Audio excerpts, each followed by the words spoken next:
হাজার হাজার মানুষ ব্যাকরুমসের নিজস্ব ইতিহাস লেখা শুরু করলো।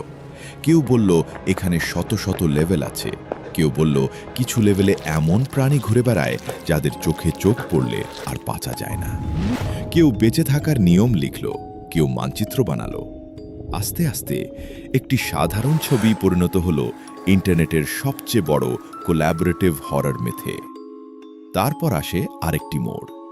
২০২২ সালে মাত্র ১৬ বছর বয়সী এক নির্মাতা কেন পার্সন্স তার ইউটিউব সিরিজ দ্য ব্যাকরুমস প্রকাশ করেন।